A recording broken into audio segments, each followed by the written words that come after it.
Hello Brian, UPI নিয়ে আরও update নিয়ে আসছে রিজার্ভ ব্যাঙ্ক অফ ইন্ডিয়া। এবার আপনারা মোবাইলের ওয়ালেট থেকে অন্য ওয়ালেটে টাকা পাঠাতে পারবেন। যেমন ফোনপে ওয়ালেট থেকে পেটিএমে, গুগল পে বা অ্যামাজনে বা অ্যামাজন থেকে বা গুগল পে, পেটিএম থেকে আপনারা ফোনপেতে যে কোনো ওয়ালেটে টাকা পাঠাতে পারবেন। আপনারা সব ওয়ালেটে টাকা পাঠাতে পারবেন। এতদিন সেটা পারতেন না, ওয়ালেটের টাকা শুধু নিজেরাই ব্যবহার করতে পারতেন। এই ব্যাপারে আরবিআই কী বলেছে আমি সম্পূর্ণ আলোচনা করব, আপনারা শেষ পর্যন্ত দেখবেন। দেখার আগে যারা নতুন আছেন চ্যানেলটাকে সাবস্ক্রাইব করে দেবেন, আর যারা ফেসবুক থেকে দেখবেন অবশ্যই পেজটাকে ফলো করবেন। বলেছে দেখুন, রিজার্ভ ব্যাঙ্ক অফ ইন্ডিয়া সম্প্রতি পেটিএম পেমেন্টস ব্যাঙ্ককে নিষিদ্ধ করেছে। এর ফলে পেটিএম ওয়ালেটে ব্যবহারকারীরা সবচেয়ে বেশি সমস্যার সম্মুখীন হয়েছে। কিন্তু আরবিআই এখন এমন একটি পরিকল্পনা নিয়ে কাজ করছে যার মাধ্যমে সহজে এ ধরনের সমস্যার সমাধান হবে। রিজার্ভ ব্যাঙ্ক জানিয়েছে তারা এমন একটি সিস্টেম নিয়ে কাজ করছে যার সাহায্যে লোকেরা ব্যাঙ্ক অ্যাকাউন্টের মতো ইউপিআই অ্যাপের সঙ্গে তাদের ওয়ালেট লিঙ্ক করতে পারবেন।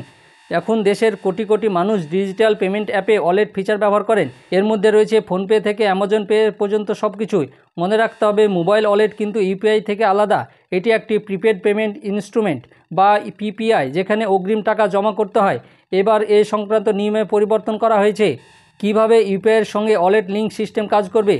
বর্তমান নিয়ম অনুযায়ী যে কোনো কোম্পানির অ্যাপের ওয়ালেট ব্যবহার করে সেই অর্থ একই কোম্পানির ওয়ালেটে পাঠানো যেতে পারে। এক্ষেত্রে টাকা শুধুমাত্র অন্য ব্যক্তির ওয়ালেটেই যেতে পারে। এই টাকা ট্রান্সফার করতে থার্ড পার্টি ইউপিআই ব্যবহার করা যেতে পারে। অর্থাৎ এতদিন কোনো একটি কোম্পানির ওয়ালেট থেকে অন্য কোম্পানির ওয়ালেটে টাকা ট্রান্সফার করা যেত না। মানে আপনারা ফোনপে ওয়ালেট থেকে পেটিএম ওয়ালেটে টাকা পাঠাতে পারতেন না, বা পেটিএম ওয়ালেট থেকে ফোনপের ওয়ালেটে টাকা পাঠাতে পারতেন না, বা অ্যামাজন পের ওয়ালেট থেকে আপনারা ফোনপেতেও পাঠাতে পারতেন না। কিন্তু এবার সবকটা ওয়ালেটই আপনারা টাকা পাঠাতে পারবেন যে কোনো কোম্পানির।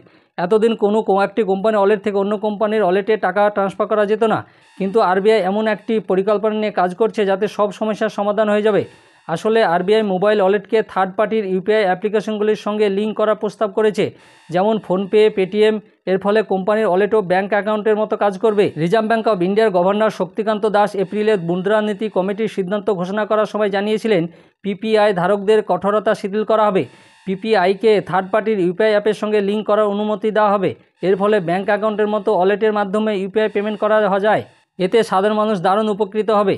ইকোনমিক্স টাইমসের খবর অনুযায়ী আরবিআইয়ের এই নতুন সিদ্ধান্ত সাধারণ মানুষের জন্য বড় উপহার হতে চলেছে, কারণ এর ফলে বিরাট উপকার পাওয়া যাবে। এরপরে গ্রাহকরা এখন যে কোনো ইউপিআই অ্যাপ থেকে যে কোনো ওয়ালেট অ্যাক্সেস করে টাকা দিতে পারবেন। এর সহজ অর্থ হলো, যদি কোনো ব্যক্তির ফোনপে ওয়ালেটে টাকা থাকে তবে তিনি পেটিএম ইউপিআই ব্যবহার করেও ফোনপে ওয়ালেটে টাকা পাঠাতে পারবেন। সবার জন্য খুব ভালো খবর, যে কোনো ওয়ালেট থেকে আপনারা অন্য ওয়ালেটে টাকা পাঠাতে পারবেন। এর আগের ভিডিওতে আপনাদের বলেছি ইউপিআই স্ক্যান করে টাকা জমা করতে পারবেন এটিএম থেকে। সব কিছু ইউপিআই নিয়ে যুগান্তকারী পদক্ষেপ। আরবিআইয়ের এমন উদ্যোগ কেমন লাগলো অবশ্যই আপনারা কমেন্ট করে জানান। আমার এই ভিডিওটা ভালো লাগলে লাইক এবং শেয়ার করে দিবেন, আর যারা নতুন আছেন চ্যানেলটাকে সাবস্ক্রাইব করে দিবেন, আর পাশে থাকা বেল আইকনে ক্লিক করে দিবেন যাতে এ সংক্রান্ত আরও ভিডিও আপনি প্রথমেই পেয়ে যান। আর যারা ফেসবুক থেকে দেখবেন অবশ্যই পেজটাকে ফলো করবেন। ধন্যবাদ।